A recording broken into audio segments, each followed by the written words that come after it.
Penuntun Saat Teduh Sinode Gereja Kristen Jakarta, Selasa 16 Maret 2021. Berjaga-jagalah dalam hidup. Terambil dari 1 Petrus pasal 5 ayat yang ke-8 sampai 9. Sadarlah dan berjaga-jagalah, lawanmu si iblis berjalan keliling sama seperti singa yang mengaum-ngaum dan mencari orang yang dapat ditelannya. Lawanlah dia dengan iman yang teguh, sebab kamu tahu bahwa semua saudaramu di seluruh dunia menanggung penderitaan yang sama. Dikutip dari laman newsdetik.com, seorang pria bernama Michael Presek tewas diterkam seekor singa yang dipeliharanya secara ilegal di rumah keluarga yang terletak di bagian timur Republik Ceko. Tubuhnya ditemukan ayahnya di kandang singa. Michael memelihara 2 singa di kandang secara terpisah.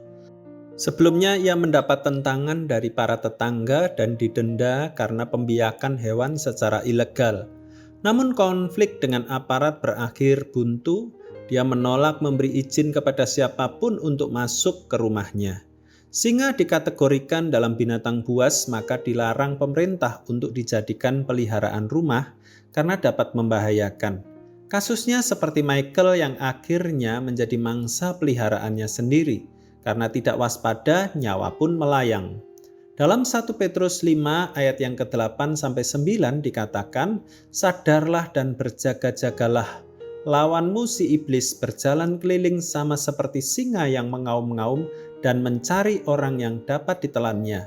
Lawanlah dia dengan iman yang teguh, sebab kamu tahu bahwa semua saudaramu di seluruh dunia menanggung penderitaan yang sama. Tahukah bahwa dalam kehidupan kita ada singa yang siap menerkam dengan buasnya? Jika kita tidak berjaga-jaga, maka singa itu siap menelan kita secara kerohanian. Singa itu adalah iblis yang siap membawa kita masuk dalam jerat dosa. Ia pintar membaca situasi diri kita. Jika kita dalam kelemahan dan tidak waspada, maka ia akan perlahan-lahan masuk memengaruhi hidup kita untuk jauh dari Tuhan. Iblis akan mengacau balaukan kehidupan kita dengan kejahatannya. Firman Tuhan hari ini mengingatkan kita untuk sadar dan tetap berjaga-jaga dalam kehidupan ini. Pesan ini penting untuk menjadi pengingat agar kita dapat terus menjaga hidup kudus dan memelihara iman. Dunia semakin penuh dengan tawaran yang menggiurkan, tetapi mengikat kita dengan belenggu dosa. Dengan menjaga iman yang teguh di dalam Tuhan, maka hidup kita akan dipimpin oleh Roh-Nya. Berjalanlah menurut hikmat Tuhan dan bukan dengan mengandalkan pemikiran diri sendiri. Berjaga-jagalah dalam menjalani hidup kita dengan selalu bersatu di dalam Kristus dan kebenaran firman-Nya. Lawanlah iblis dan godaannya di dalam Kristus dan kebenaran firman-Nya.